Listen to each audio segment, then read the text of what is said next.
오늘부터 다윗 이야기를 한번 살펴볼 텐데요. 믿음의 사람이 그 수많은 상황 속에서 어떻게 행해야 옳은가라는 주제를 가지고서 다윗을 본문으로 해서 말씀을 앞으로 쭉 살펴보겠습니다. 오늘은 그 서론과 같은 말씀으로 사울과 다윗을 비교하면서 우리가 어떤 올바른 신앙인의 자세를 가져야 할 것인가를 살펴보는 시간을 갖겠습니다. 사울과 다윗은 모두가 하나님을 믿는 신앙인이고 뿐만 아니라 하나님의 기름 부음 받은 선택받은 사역자, 일꾼이었습니다. 둘 다 동일한 시작을 가진 존재들이라는 거죠. 그런데 놀랍게도 그들의 끝을 살펴보면 그들의 끝은 너무나도 차이가 완전히 다른, 극명하게 차이 나는 결론을 내었다는 사실, 우린 이 부분에 주목해 봐야 할 것입니다. 출발지는 같은데 어떻게 이렇게 종착역이 다를 수 있는가라는 거죠. 무엇이 이 둘을 같은 조건, 같은 여건에서 시작했는데 어떻게 이렇게 다르게 결론이 날 수밖에 없었는가? 그러면 그 질문을 우리에게 돌려서 우리의 종착지는 어디일 것인가를 한번 돌아보며 오늘 말씀을 묵상해 봤으면 좋겠습니다. 우리가 믿음으로 구원받았다라는 말로 그냥 구원에만 쓰이는 믿음 정도로 치부해버리면 삶과 하나님이 쓰시는 사역에는 아무짝에도 쓸모없고 역사할 필요가 없는 믿음처럼 생각되어 버리는 건 결단코 좋은 믿음이라 할 수가 없습니다. 삶에서 역사되는 믿음을 어떻게 만들어갈 것인가, 바로 이 부분을 함께 사울과 다윗을 통해 살펴보겠습니다. 먼저 출발을 한번 살펴봅시다. 사울과 다윗의 차이를 보여주는 첫 번째 출발은 둘 다 비슷했습니다. 그러나 사울이 좀 더 유리했죠. 성경이 소개하는 사울의 첫 모습을 여러분 기억나십니까? 아버지의 잃어버린 암나귀를 찾으러 떠나가는 장면이 사울의 첫 등장입니다.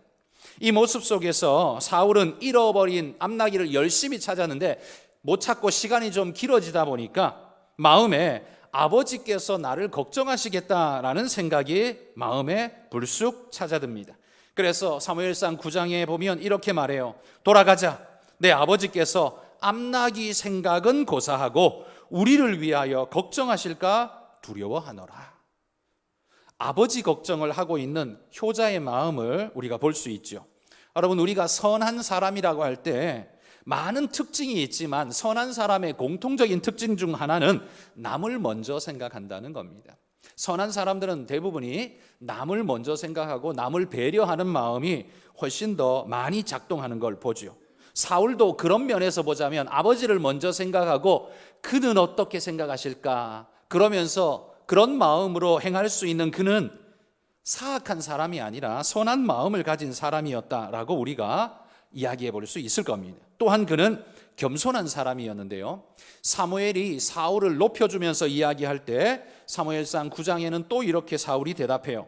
나는 이스라엘 지파의 가장 작은 지파 베냐민 사람이 아니니까, 또 나의 가족은 베냐민 지파 모든 가족 중에서 가장 미약하지 아니니까 당신이 어찌 내게 이같이 말씀하시나이까, 이렇게 만류하는 모습을 보죠. 자기는 작고 보잘것없는 사람입니다 라고 겸손의 마음을 보여주고 있습니다.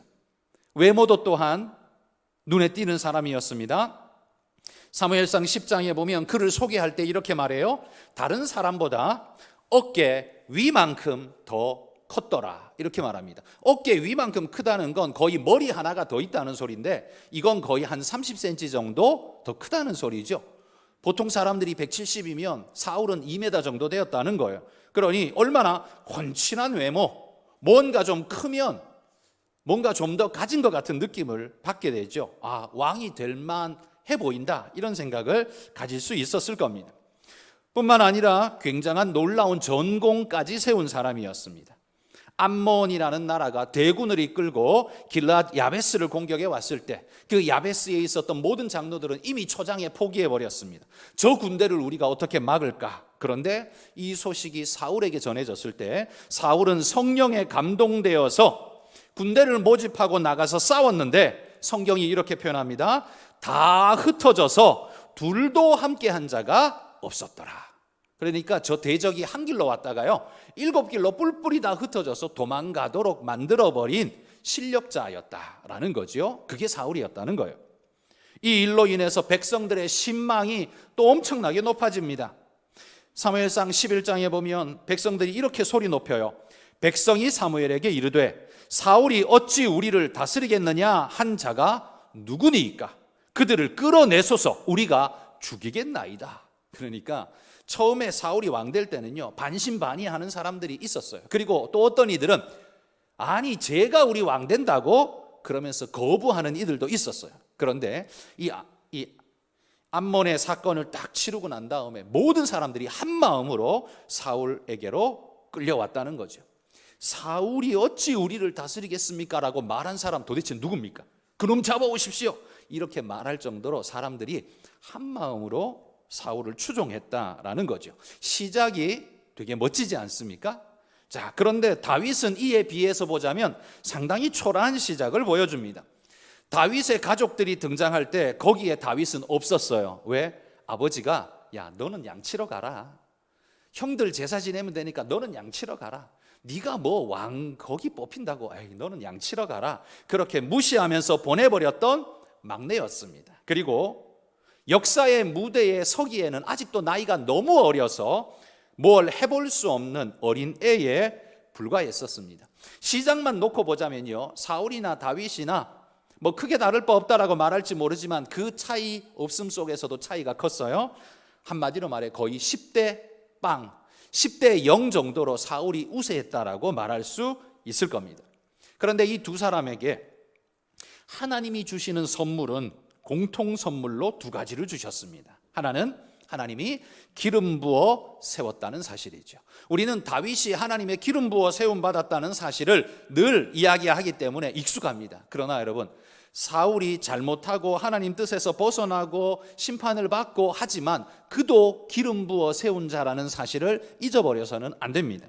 사울도 기름 부어 세워졌고요 다윗도 기름 부어 세워졌습니다. 그러니 둘 다 똑같은 하나님의 축복을 받았어요. 두 번째는 하나님께서 둘 모두에게 여호와의 영을 부어주셨다라고 말합니다. 사무엘상 10장에 보면 하나님의 영이 사울에게 크게 임함으로 이렇게 말합니다. 사울에게도요 하나님의 영이 크게 임한 성령의 사람이었다는 거예요. 그리고 16장에도 보면 다윗이 여호와의 영에 크게 감동되니라 이렇게 말합니다. 그러니까 다윗도 여호와의 영에 크게 감동됩니다. 한마디로 말해 사울에게도 다윗에게도 하나님은 성령의 은혜를 풍성하게 부어주셨다는 거예요. 기름도 부어주셨다는 거예요. 그러니 둘 다 똑같이 하나님께서 사랑하셨고 시작점을 같이 하셨다는 겁니다. 자, 그런데 오늘 우리가 읽은 본문에 보면 이 둘이 골리앗과 싸우는 현장에서 확연한 차이를 보여주고 있습니다. 골리앗 전투에서 사울은 왕이기 때문에 군대를 끌고 간 군대 사령관으로서 모든 것을 관할했지만 정작 오늘 17장에 보면 사울이 어디 있었냐 하면요 군막 안에 있었습니다. 군막 안에 있는데 거기서 나올 수가 없었어요. 왜? 그를 바라보는 군사들이 답을 좀 주십시오. 저 골리앗이 저러고 40일을 저러고 있는데 우리가 뭘 해야 될까요? 어떻게 하면 됩니까? 우리에게 답이 있습니까? 답 좀 주십시오 라고 말할 때 사울은 줄 답이 없었거든요. 그래서 막사 밖을 나갈 수가 없었습니다. 그래서 군막에 콕 박혀 사는 한마디로 막콕 백성이었습니다. 그것도 40일 동안요. 그러니 그 덕분에 이스라엘 백성은 답도 없는 저 두려운 골리앗을 보면서 사기가 그냥 땅바닥에 떨어져서 회복불능의 상태가 되어버렸습니다. 두려움이 사울의 진영 전체를 뒤덮었습니다. 지금 상황에서는 이 사울의 이 군대가 골리앗을 이길 수 있는 확률은 제로. 기적만이 그것을 가능케 했습니다. 그래서 사울은 33절에 보면 다윗에게 이렇게 말해요. 네가 가서 저 블레셋 사람과 싸울 수 없으리라. 너는 소년이고 저는 어려서부터 용산이라. 이렇게 말합니다. 이 말 속에 의미가 뭡니까?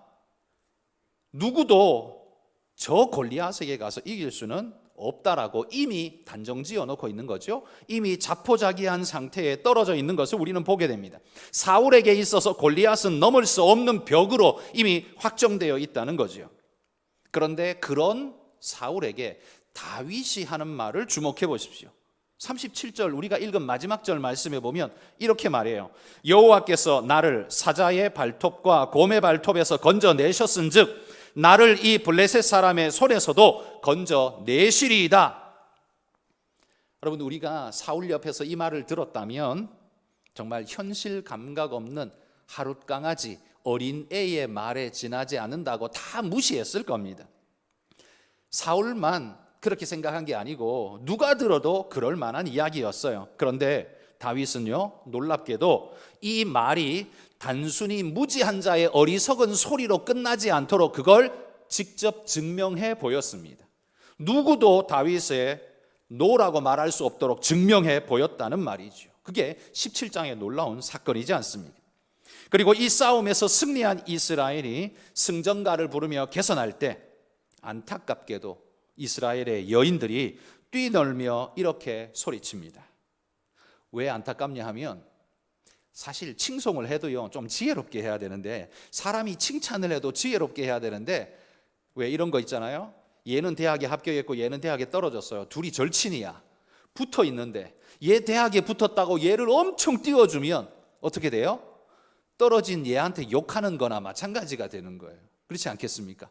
나는 욕은 안 했어. 난 얘를 칭찬했을 뿐이야. 하지만 어떻게 해요? 듣는 얘는 상대적인 박탈감과 그 두려움에 마음이 낙심할 수밖에 없어요. 그러니까 칭찬도 지혜롭게 해야 돼요. 근데 이 여인들이 어떻게 했어요?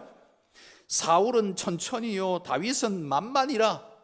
왕한테 천천을 돌리고 꼬맹이한테 만만을 돌리니 왕이 기분 좋을 리가 있겠습니까?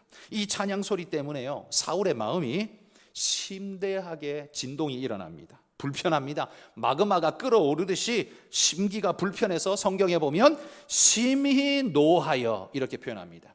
그때부터 사울이 심령에 분노가 차서요, 그때부터 행하는 모든 일이 이 분노 마그마에 영향받고 모든 것이 비틀어지기 시작합니다. 사실은 그가 막사에 콕 박혀 숨어 있었던 자신의 불신과 무능을 생각한다면 유구무원입니다, 이렇게 말해야 정상일 텐데, 왕권에 대한 도전이라고 생각해버리는 순간 분노가 치밀어서 받아들일 수가 없었습니다. 그 결과 18장 10절 한번 보시겠습니까? 성경을 열어서 보십시오. 이렇게 말해요. 악령이 사울에게 힘있게 내렸다라고 말합니다. 악령이 힘있게 사울에게 내렸습니다. 여기 힘있게라는 건 완전 사로잡아 버렸다는 거죠.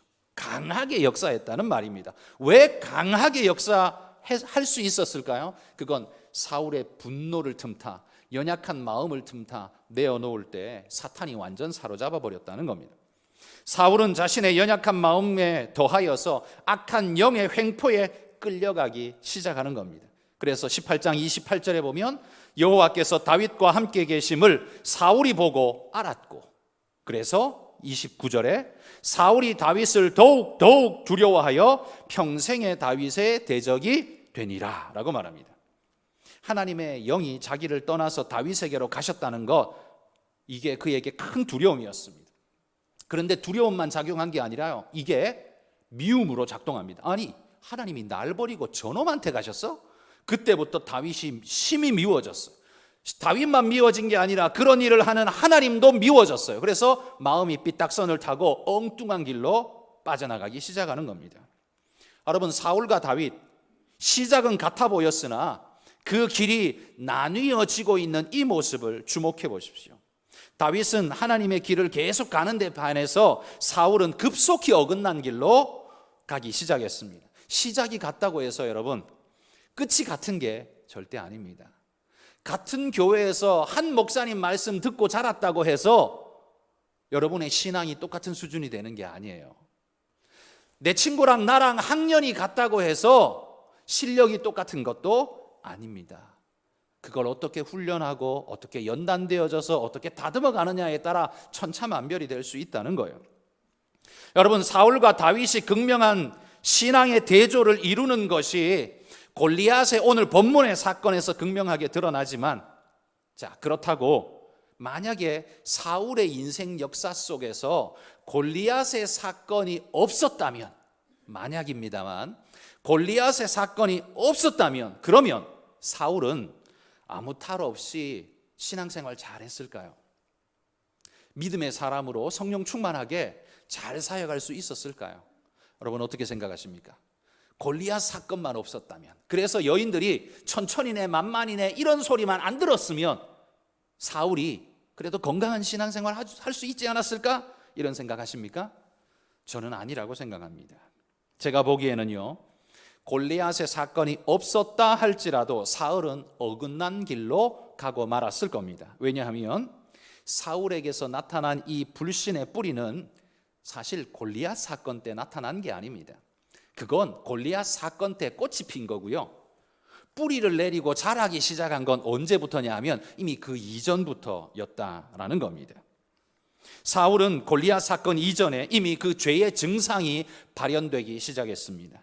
13장, 사무엘상 13장에 보시면 블레셋과 전투를 앞두고 하나님께 제사를 드린 이후에 전장에 나가야 되는데 사무엘이 오지 않는 겁니다. 제사는 반드시 제사장만이 집례할 수 있기 때문에 자기가 왕이라 할지라도 그거 못하거든요. 그래서 왕 사무엘을 기다립니다. 약속했어요. 근데 약속한 시간에 오지 않습니다. 그러니 점점 군사들이 불안해합니다. 어떤 마음일까요? 아마 군사들 마음속엔 이런 생각들이 돌았을 거예요. 야, 사무엘이 안 오네? 사무엘이 지금 불안해서 우리 버리고 도망간 거 아니야? 와, 이거 굉장히 불길한 조짐인데? 그럼 하나님이 우리 버리셨다는 거 아니야? 이런 소문들이 막사 안에 군막 안에 돌았다고 생각해 보십시오. 사기가 땅에 떨어지기 시작합니다. 그런데 사울이 왕으로서 이 말이 귀에 들립니다. 어땠을까요? 마음이 얼마나 불안했을까요? 빨리 제사를 드리고 빨리 나가야 될 것 같은데, 그래야 이 떨어지는 사기를 어느 정도 잡을 수 있을 것 같은데, 그래서 사울이 7일을 기다려도 오지 않자 제물 가져와라. 야, 일단 제사부터 무조건 지내자. 그리고는 자기가 제사를 지내버렸습니다. 그런데 하필이면 제사를 딱 마치자마자 사무엘이 등장하는 겁니다. 이 제사를 필한 모습을 본 사무엘은 대노하게 됩니다. 왜냐하면 왕은 제사의 권한이 없거든요. 하나님의 명령을 그 자리에서 어기고 있는 사울 왕을 보는 순간 내 자리 뺏겼다가 아니라요, 하나님의 말씀을 저렇게 어기고 시작하는데 이스라엘이 어떻게 되겠는가, 이게 두려움으로 자리 잡는 거죠. 그래서 엄하게 꾸중합니다. 왕이라고 할지라도요, 제사의 권한을 가지고 있는 게 결단코 아닙니다. 여러분, 이 예배 자리에 대통령이 오면 목사는 물러가고 대통령이 설교해야 됩니까?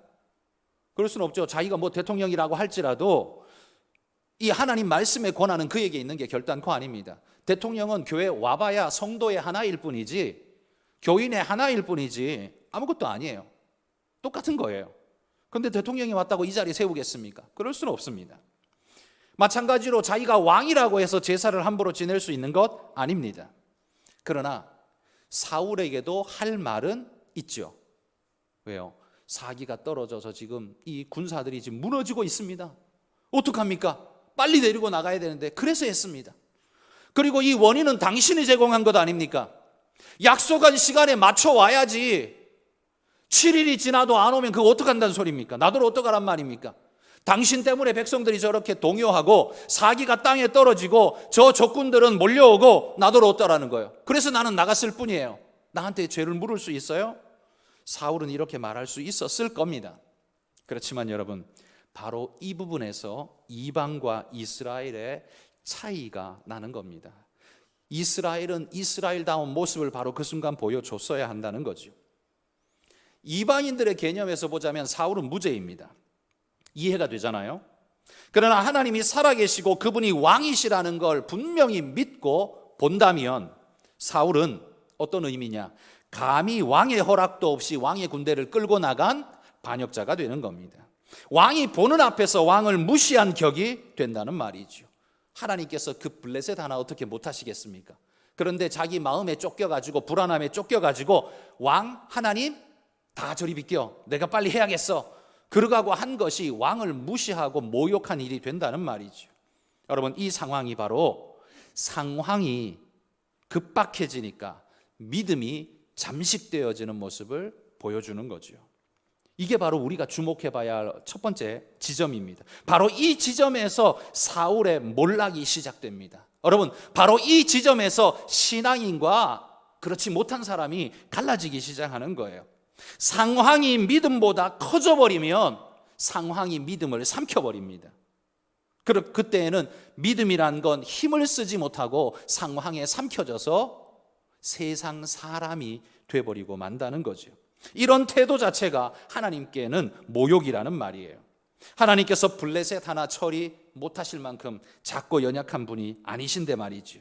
그런데 사울의 마음은 점점 그런 생각으로 쫓겨갑니다. 왜? 불안하니까, 두려우니까. 지금 안 나가면 안 되겠는데 라고 생각되고 난 다음에는요, 그 다음부터는 하나님을 생각하는 게 아니라 어떻게든지 빨리 이거 제사 빨리 해치우고 빨리 가야지, 이 생각밖에 없어요. 하나님의 뜻이고 뭐고 없어요. 마음이 쫓기면, 상황에 쫓기면 이런 일이 벌어진다는 겁니다. 기억하십시오. 성도들이 신앙을 언제 버립니까? 대단한 일이 일어나서가 아닙니다. 상황에 마음이 쫓기면 그런 일이 일어납니다. 엄청난 일이 일어나서 신앙을 버리는 게 아니에요. 그냥 상황에 쫓기면 신앙을 버리게 돼요. 이 사건은 그를 선택하신 하나님을 엄청나게 실망시키는 사건이 되었습니다. 그래서 사무엘이 사울을 엄청나게 혼냅니다. 왕이 망령되이 행하였도다, 이렇게 꾸짖습니다. 이때까지만 해도 사무엘의 권위가 왕의 권위보다 훨씬 높았던 것 같아요. 근데 놀랍게도요, 14장에 가면 이 사건에 이어지는 건데 14장에 가면 이 전쟁에서 이스라엘이 이겨요. 이렇게까지 망쳤는데도 왜 이겼느냐? 이유가 14장에 나오는데 놀랍게도 요나단의 믿음으로 승리합니다. 요나단의 고백이 나와요. 사무엘상 14장 6절, 우리 자막에 나옵니다. 읽어봅시다. 요나단이 자기의 무기를 든 소년에게 이르되 건너가자, 여호와께서 우리를 위하여 일하실까 하노라. 여호와의 구원은 사람이 많고 적음에 달리지 아니하였느니라. 여러분, 이 고백, 이 얼마나 멋진 고백입니까? 이 고백만 듣고 보면 이거 다윗이 한 고백인가? 이런 생각 들 만큼 정말 오리지널 고백이었어요. 이 요나단이 했어요. 그런데 여러분, 이 고백을 그 두려움의 순간에, 백성이 떠는 순간에, 사무엘이 아직 오지 않은 순간에 사울이 백성에게 선포했다고 생각해 보십시오. 어땠을까? 사울이 그때 이 말을 했었더라면 어땠을까? 야, 제물 가져와라, 내가 제사 지낼게, 이게 아니라 요나단처럼 하나님의 구원은 사람의 많고 적음에 달리지 아니하였느니라, 하나님을 신뢰하라, 이렇게 사울이 선포했더라면 어떻게 상황이 바뀌었을까? 정말 멋지게 상황이 돌아갔을 것 같은데, 안타깝게도 아들 요나단은 이런 멋진 신앙이는데 사울은 그렇지를 못했습니다. 결국 아들 잘 만난 덕에 이 전쟁에서 승리했습니다. 돌아갔어요. 사울이 자기 궁정에 들어가서, 왕궁에 들어가서 무슨 생각을 계속 했을까요? 아마도 사무엘에게 혼난 게 몹시도 분했을지 모릅니다. 아니, 내가 뭐 나 잘나자고 했나? 백성들이 저렇게 동요하고 이 지금 싸움 블레셋은 몰려오고, 그 내가 어떻게 빨리 그렇게라도 해서 추스려서 내가 싸움 나가야지, 그렇게 생각 들지 않을까요? 그리고 또 마음에 이런 생각이 들 거예요. 아니, 자기가 늦어놓고 왜 나한테 화를 내? 자기가 일찍 왔으면 이런 일이 없었지, 자기 잘못을 왜 나한테 덤태기를 씌우는 거야? 이런 생각 하지 않았을까요?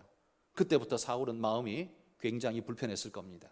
분노가 치밀어 올랐을 겁니다. 이 생각이 자꾸 돌고 돌아서 점점점 눈덩이처럼 커지면서 사탄이 그 옆에서 계속 기름칠을 하면서 사울로 하여금 이 생각에 빠져들도록 만들어 버렸을 겁니다. 사탄은 말하겠죠. 야, 네가 잘못한 거 한 개도 없어. 너는 할 만큼 다 했어. 야, 누가 그 자리에 있었어도 너처럼 할 수밖에 없었을 거야. 잘못한 건 네가 아니야, 사무엘이지. 지가 제사장이면 제사장이지, 뭐 잘못해놓고 왜 남한테 덤태기를 씌우는 거야? 사탄이 그렇게 속삭이지 않았겠습니까? 그 이후로 사울의 마음은 점점점 빗나가기 시작했을 겁니다. 그리고 15장에 가면 하나님이 또 하나의 명령을 내립니다. 아말렉을 진멸하라라는 명령을 내리죠. 그때 사울이 그 명령을 받아들고 갑니다. 가기는 가는데 이제 13장 때보다 훨씬 더 노골적으로 사울이 강팍해진 모습을 보여줍니다. 하나님이 진멸하라고 했어요. 이 진멸하다라는 단어, 히브리어 단어의 원래 의미가 뭐냐? 이 헤렘이라는 단어의 의미가 뭐냐 하면 숨 쉬는 모든 것을 끊어버려라 이겁니다. 죽이라는 소리예요. 숨 쉬는 모든 걸 죽인다는 건 군사만 죽이는 게 아니라 모든 백성, 모든 양, 소, 짐승 다 죽이라는 거예요. 그게 바로 진멸, 헤렘의 뜻입니다. 끔찍하죠. 그 마을에 있는 모든 걸 다 죽이라는 소리예요. 와, 끔찍한 명령이 내렸어요. 자, 그런데 사울은 어떻게 했습니까? 좋은 것, 기름진 것, 폼 나는 것 다 남기고 그거 가지고 이스라엘로 돌아갔습니다. 하나님은 다 쓸어버리라라고 했는데 그거 남기고 가져갔어요. 왜요? 왜냐하면 사울의 머릿속에는 하나님의 명령 같은 건 없었습니다. 뭐가 있었느냐? 야, 이거 토실토실한 소, 양 이거 가져가면 우리 백성들이 우와, 왕 만세, 사울 왕 만세, 우리나라의 경제를 부흥케 하신다. 얼마나 칭송할까요? 종 잡아가면, 포로 잡아가면 왕이시여 저 포로 중에 하나만 놔주십시오. 너 가져. 그러는 순간 어떻게 할까요? 환호성을 지르겠죠. 사울의 머릿속에는요, 자신의 왕됨과 그 영광을 머릿속에 그리고 있는 겁니다. 이거 주면 그냥 우리 백성들이 그냥 왕한테 그냥 완전 다 머리 숙이고 경배하며 난리 날 거야 기대하고 있는 겁니다. 지금 15장의 사울은 하나님이 왕이시라는 것에 전혀 안중에 없습니다. 자기가 왕이라는 것에만 포커스 맞춰 있습니다. 이거 어떻게 알 수 있어요? 하나님 명령을 어긴 것도 어긴 거지만요, 이 사울이 아말렉을 진멸하고 돌아가는 길에 뭘 했느냐 하면 비석을 세워가지고 자기 승전비를 세우고 갑니다. 거기 뭐라고 썼을까요? 사울이 아말렉을 몇 날 몇 시에 진멸하고 승리하다, 그렇게 쓰고 갔겠죠. 그 비석을 보는 사람마다 우와, 우리 임금님 만세 그랬겠죠. 결국 뭡니까? 자기 영광을 위해서 모든 작업을 다 한 거예요. 이 이스라엘의 왕 주인은 누구냐? 사울이다. 이걸 백성들에게 계속해서 각인시킨 거예요. 하나님의 명령은 온데간데 없습니다. 자, 이렇게 13장과 15장을 지나서 오늘 우리의 본문 17장에 다다른 겁니다. 15장이 역사적으로 먼저 일어난 일일지 17장이 먼저 일어난 일일지는 저도 잘 모르겠습니다. 그러나 쓰여있는 순서대로 우리가 놓고 보자면 17장에 이제 이르릅니다. 골리앗 사건에서 그렇게 기고만장했던 사울이 어떻게 해요? 골리앗을 보는 순간 깨갱해버리는 겁니다. 그리고는 두문불출 40일 동안 막사를 나가지를 못하는 겁니다. 왜? 나가면 왕이시여 어떻게 할까요? 지금 우리 어떻게 해야 됩니까? 저 어떻게 처치해야 됩니까? 답이 없거든요. 물어볼까 봐 두렵습니다. 나가서 골리앗을 보는 순간 겁이 나니까 나가기가 싫습니다. 40일 동안 꼼짝 못하고 그냥 고양이처럼, 새끼 고양이처럼, 강아지처럼 그렇게 막사 안에 콕 박혀 있을 수밖에 없었습니다. 바로 이런 사울의 모습이 오히려 다윗의 위대성을 17장에서 더 증명해 줍니다. 사울은 사실 우리가 볼 때 인간적으로 우리가 충분히 이해가 됩니다. 저렇게 거대한 장수하고 어떻게 싸워서 이기겠는가? 옛날 우리 6.25 전쟁 때 탱크 밀고 내려오는 저 북한을 소총 들고 어떻게 막겠는가? 그거하고 똑같은 거잖아요. 못 막았잖아요. 그래서 낙동강까지 밀려간 거지 않습니까? 사울의 입장에서도 보면 이해는 됩니다. 그런데 그 이해되는 상황을 다윗이 이해 안 되는 방법으로 만들어버렸어요. 이게 놀라운 거죠. 그는 어떤 상황과 여건 속에서도 하나님의 전능하심과 주인 되심을 의심하지 않습니다. 지금 이 상황에도. 그래서 그는 한 번도 상황이 믿음을 잡아먹도록 내버려 두지 않았다는 겁니다. 이게 놀라운 사실이에요. 물론 딱 한 번 있죠. 언제요? 밧세바 범죄할 때 딱 한 번 있었습니다만 그 외에는요, 상황이 믿음을 잡아먹도록 내버려 둔 적이 없었다는 겁니다. 다윗은 골리앗의 상황에서도 믿음을 잡아먹히지 않았습니다. 사울에게 미움받아서 국가적 지명수배자가 되어 쫓겨다니는 극한 위기 상황에서도요, 상황이 믿음을 삼키도록 포기하거나 내버려 두지 않았다는 거예요. 사울이 아둘람 굴에 혼자 들어와서 볼일 볼 때 그 안에 숨어 있다가 이야 요거 잘 걸렸다, 단 한 칼이면 끝나겠다 라고 말하는 그 순간에도 절대로 그렇게 하지 않았습니다. 상황에 끌려가지 않고 믿음의 길을 따라갔습니다. 사울과 다윗의 차이는 바로 여기에서 극명히 갈리는 겁니다. 어디에서요? 사울은 상황에 쫓기는 신앙인이었지만 다윗은 상황을 지배하는 신앙인이었습니다. 사울의 상황이 더 험악했기 때문에 사울은 졌나요? 아닙니다. 다윗의 상황이 훨씬 더 험악했습니다. 사울은 골리앗이라는 험악함을 만났지만 다윗도 골리앗을 만났죠. 뿐만입니까? 사울이라는 험악함을 더 크게 만난 게 다윗입니다. 그러니 다윗의 상황이 더 험악하죠. 그런데 사울은 쉽게 무너졌지만 다윗은 끝까지 견뎠어요. 자, 그렇다면 여기서 오늘 제 설교의 핵심 질문이 이제 들어가는 겁니다. 오늘 설교가 길어서요, 제가 좀 말을 좀 빨리 지금 계속 빨리 하고 있습니다. 자, 오늘 핵심 질문이 이겁니다. 무엇이 다윗을 다윗되게 했을까? 바로 이것입니다. 어떻게 골리앗 앞에서 어린 다윗이 이런 고백을 할 수 있었을까요? 그리고 그 어려운 그 모든 상황에서도 하나님을 의지하며 견뎌낼 수 있었을까요? 그래서 그가 다윗이 될 수 있었을까요? 우리는 이 다윗의 승리의 이유를 묻는다면 우리 모두는 아마 100점짜리 답을 할 겁니다. 뭐라고 하실까요? 믿음으로, 아마 그렇게 말씀하실 거예요. 그렇죠? 100점짜리 답은 맞는데요, 근데 이게 너무 포괄적이에요. 너무 큰 답이야. 두리뭉실 교회에서 묻는 질문에 믿음으로라고 답하면 거의 대부분 다 맞아요. 이게 얼마나 두리뭉실한 답이에요. 이것 가지고는 너무 막연합니다. 그러면 좀 더 구체적으로 뭐라고 말할 수 있을까요? 저는 다윗의 승리의 이유가 뭐냐라고 묻는다면 누적된 삶의 경험들에게서 나온, 하나님의 경험들에게서 나온 열매가 오늘 이 승리를 가져다 줬다고 믿습니다. 어떤 경험입니까? 믿음으로 연단받고 훈련해온 삶의 경험 말입니다. 자, 사무엘상 17장 34절과 35절에 보시면 만류하는 사울에게 자신이 골리앗과 맞서도 되는 이유를 이 꼬맹이 다윗이 담대하게 이렇게 말해요. 같이 읽어봅시다. 다윗이 사울에게 말하되 주의 종이 아버지의 양을 지킬 때에 사자나 곰이 와서 양떼에서 새끼를 물어가면 내가 따라가서 그것을 치고 그 입에서 새끼를 건져내었고 그것이 일어나 나를 해하고자 하면 내가 그 수염을 잡고 그것을 쳐 죽였나이다. 여러분, 다윗은 지금 골리앗 앞에서 사울은 뭐라고 말해요? 너는 소년이고 저 사람은 어려서부터 용사라, 너는 안 돼 라고 말하는데 바로 그 말 받아서 다윗이 지금 이렇게 말하는 거예요. 내가 나가야만 하는 이유, 내가 이길 수밖에 없는 이유가 뭔지 아십니까? 그러면서 한 말이 바로 이 구절 이 말이라는 거예요. 얼마나 놀랍습니까? 다윗은요, 그가 양을 치던 그 들판에서 이미 급박한 상황의 경험들을 많이도 훈련해 봤습니다. 이게 지금 처음이 아니라는 말이죠. 많이 훈련해 봤어요. 근데 그 훈련의 스파링 대상이 누굽니까? 곰과 사자예요. 여러분, 곰보다 힘센 사람이 어디 있으며 사자보다 강한 사람이 어디 있습니까? 골리앗이라 할지라도 곰보다 세지 않고 사자보다 세지 않습니다. 그러니까 하나님은 평소에 다윗의 들판에서 하나님이 다윗을 엄청난 하드 트레이닝을 시켰다는 거죠.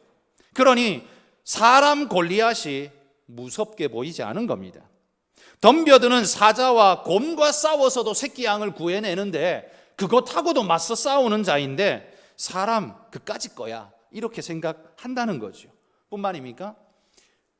목동들은요, 거기 아침에 나갔다가 풀 뜯기고 저녁에 들어오는 게 아니라 그 동네 목동들은 보면 한번 나가면 일주일이고 보름이고 초장 따라서 이렇게 시큰 돌아다니고 반달 만에 한 달 만에 이렇게 돌아오는 거죠. 이게 보통 목동들이 하는 일입니다. 그러면 그 들판에서 자야 됩니다.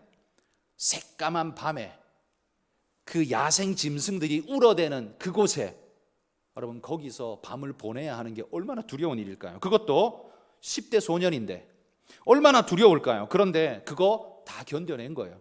다 이겨냈어요. 사자와 곰하고도 싸웠어요. 이 모든 일들, 그 속에서 찬양으로 견뎌내온 그 모든 여정들이 다윗이 어리지만 다윗의 신앙 내구력을 튼튼하게 만들어줬다는 말입니다. 우리는 시편에서 다윗의 노래를 많이 봅니다. 그런데 다윗의 노래들 중에 구분을 해보시면 승리의 찬가보다 고통과 아픔의 울부짖음이 훨씬 더 많습니다. 그러니까 시편에 좋아서 부르는 노래보다요, 슬프고 아파서 부르는 노래가 더 많다는 거예요. 다윗이 그만큼 괴로웠다는 겁니다. 그러니까 우리는 늘 착각합니다. 다윗이니까 이겼지. 뭐 그냥 그렇게 퉁치고 넘어가는 거예요. 다윗이니까 이겼지. 여러분, 다윗은 다윗이기 때문에 쉽게 이긴 게 아닙니다. 그건 우리의 착각일 뿐이에요. 다윗이기 때문에 쉽게 이긴 게 아니라 죽을 것 같은 위기의 상황과 유혹의 상황에서도 결단코 하나님을 향한 자신의 마음을 빼앗기지 않으려고 싸우고 또 싸워서 얻어낸 결과물이, 그게 바로 17장 골리앗의 승리라는 말입니다. 다윗은 휘파람 불면서 승리한 게 아닙니다. 피 튀기며 따낸 승리였다는 말이에요. 그러므로 여러분, 사울과 다윗의 차이가 무엇이겠습니까? 동일한 신앙인입니다. 사울은 불신자라서 하나님이 심판한 게 아니에요. 동일한 신앙인이에요. 동일하게 하나님의 기름 부음 받은 사역자입니다. 그런데 같은 종류의 사람이 아니었습니다. 사울은 쉽게 상황에 포기해버렸지만 다윗은 끝까지 하나님을 향한 신뢰와 확신을 놓지 않았습니다. 사울은 자신이 왕이니까 이 정도는 괜찮다라고 그냥 뭉개고 지나갔어요. 그런데 다윗은 왕이 된 후에도 결단코 하나님 앞에서 자기를 왕이라는 표현을 쓰지 않습니다. 늘 종이라는 표현을 쓰죠. 그러니까 왕에 대한 인식이 너무나 철저하게 있어서요, 왕이 명하시는데 내가 못한다고 할 수 있나? 늘 그런 마음으로 하나님 앞에 자기 신앙을 지켜갔던 인물이었다는 겁니다. 이게 사울과 다윗의 엄청난 차이였습니다. 그러면 여러분, 다윗과 우리는 무슨 차이일까요? 우리도 하나님을 믿는 신앙인 아닙니까? 다윗도 신앙인이고, 우리는 하나님의 복음 전하라는 명령받은 사명자 아닙니까? 다윗도 그 나름의 사명자이고요. 그런데 우리는 왜 이렇게 초라하고 연약해 보일까요? 왜 우리는 상황 속에서 맨날 그렇게 판판이 깨어지기만 하는 걸까요? 오히려 우리는 다윗보다 나은 게 있잖아요. 다윗이 예수님 말씀 들어본 적이 있습니까?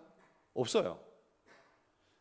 예수님의 우리에게 주시는 그 확실한 구원의 확증의 약속, 다윗이 받았나요? 못 받았어요. 우리는 복음의 말씀을 가지고 있어요.